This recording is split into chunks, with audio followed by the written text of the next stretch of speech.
Bismillahirrahmanirrahim. Assalamualaikum warahmatullahi wabarakatuh. Pada kesempatan kali ini saya akan mempresentasikan proposal dari kelompok 2 yang dimana judul dari proposalnya yaitu perancangan alat penyiram tanaman berbasis Artificial Intelligence of Things. Sebelum masuk ke pembahasannya, saya akan memperkenalkan dulu anggota kelompok 2 yang dimana ada Andi Nur Sabira Putri, ada Natasha Rasid, ada Amriani, ada Alia Sasibla Iksan, ada Andi Putri Amelia Ahmad, ada saya sendiri Ardianto, kemudian ada Aprianti, dan yang terakhir ada Nur Fahri dan Nugra Pratama. Baik, langsung saja. Pendahuluan. Jadi dengan perkembangan dan kemudian teknologi saat ini, sudah sangat banyak inovasi-inovasi baru yang sangat bermanfaat bagi kehidupan manusia, serta dapat pula memudahkan pekerjaan manusia. Mengapa demikian? Karena di era sekarang ini, hampir semua orang sudah memanfaatkan teknologi dan beberapa di antaranya mulai banyak pula manusia yang mulai mengembangkan teknologi, baik yang sudah ada maupun teknologi baru. Contohnya, inovasi penyerahan tanaman hias otomatis berbasis Artificial Intelligence of Things. Inovasi penyerahan tanaman hias otomatis berbasis Artificial Intelligence of Things ini dibuat untuk memudahkan seseorang yang gemar menanam tanaman hias, namun dalam mengurus tanaman hiasnya mereka terkendala dengan beberapa hal seperti kembalinya rutinitas pekerjaan kantoran. Dengan adanya alat ini, seseorang bisa memonitoring dan melakukan penyiraman tanaman mereka secara otomatis tanpa harus melakukan dengan cara manual. Karena alat ini dapat mendeteksi kondisi tanaman hias dengan menggunakan sensor, yang mana sensor ini berfungsi sebagai alat pendeteksi bagi tanaman itu sendiri. Dan bagi seseorang yang berpergian jauh, tidak perlu khawatir dengan tanaman mereka lagi, karena alat ini dapat diakses walaupun dengan dari jarak jauh dengan menggunakan smartphone. Alat penyiram tanaman otomatis. Penyiraman adalah tugas harian yang paling penting untuk menjaga pertumbuhan dan perkembangan tanaman. Sistem penyiraman otomatis dapat mengurangi beban penyiraman tanaman saat dibutuhkan. Ini dapat digunakan dengan otomatisasi atau untuk menyelesaikan tugas-tugas rutin karena dapat berjalan terus-menerus tanpa mengenal waktu. Mengetahui kapan harus menyiram adalah aspek penting dari proses penyiraman. Tulas Sutarman Setiawan 2019. Penyiraman tanaman masih membutuhkan tenaga manusia sehingga harus meluangkan waktu. Tanaman hias masih disiram dengan tangan sehingga air yang didapat dari tanaman tidak selalu mencukupi kebutuhannya. Selain itu, penyiraman tanaman masih membutuhkan tenaga manual dan memakan waktu. Dengan adanya alat ini, bertujuan untuk mempermudah dan mengurangi usaha manusia dalam menyiram tanaman hias, khususnya bagi pecinta tanaman hias, dan agar tanaman hias lebih subur. Alat ini juga dilengkapi oleh sensor yang digunakan untuk mengetahui kelembapan tanah pada tanaman, kemudian data apa yang diterima dari sensor maka akan ditransmisikan oleh SP32 ke smartphone pengguna aplikasi.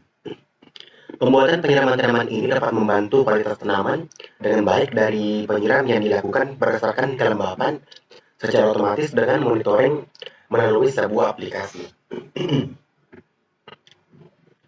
Nah, apa itu sensor DHT11 dan SP32? Jadi sensor DHT11 merupakan sensor kalibrasi sinyal digital yang dapat memberikan informasi suhu dan kelembapan. Sensor ini dinilai sebagai komponen dengan stabilitas yang sangat baik dan kemampuan kalibrasi yang sangat akurat.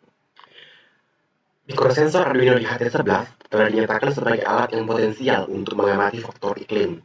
Pengujian statistik menunjukkan bahwa suhu yang diukur oleh mikrosensor Arduino DHT11 berkorelasi signifikan dengan data yang diukur menggunakan termometer analog dan ST. Nurdian 2019. Salah satu jenis keluarga sensor yang dapat mengukur suhu dan kelembapan secara bersamaan adalah DHT-nya. Sensor jenis ini sangat sering dipilih karena data keluaran yang dihasilkan sudah dalam bentuk digital. Tidak diperlukan proses konversi dari sinyal analog. Mikrokontroler SP32 memiliki keunggulan yang asumsi dayanya rendah sehingga menjadikannya lebih fleksibel, dan mikrokontroler ini sangat kompatibel dengan perangkat seluler dan aplikasi IT lainnya.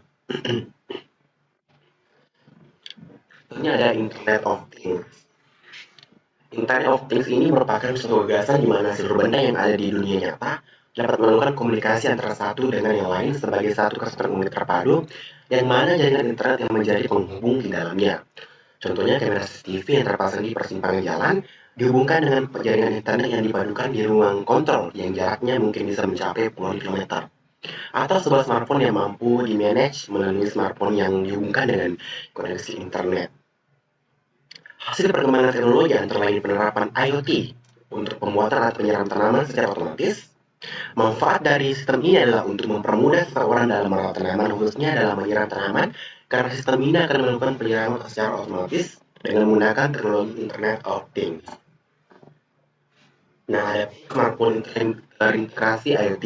Jadi, smartphone saat ini sering menjadi peran penting dalam segala urusan.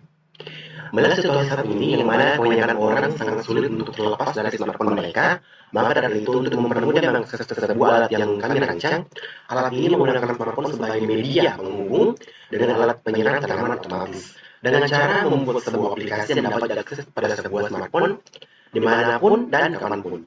Hal ini diharapkan agar dapat memudahkan seseorang dalam menyiram tanaman, mengontrol atau memonitoring tanaman mereka secara jarak jauh. Dengan itu kegiatan yang mereka lakukan lebih efektif dan efisien. Tadi presentasi atau penjelasan pemaparan terkait dengan proposal dari kelompok 2. Lebih kurangnya mohon dimaafkan. Wassalamualaikum warahmatullahi wabarakatuh.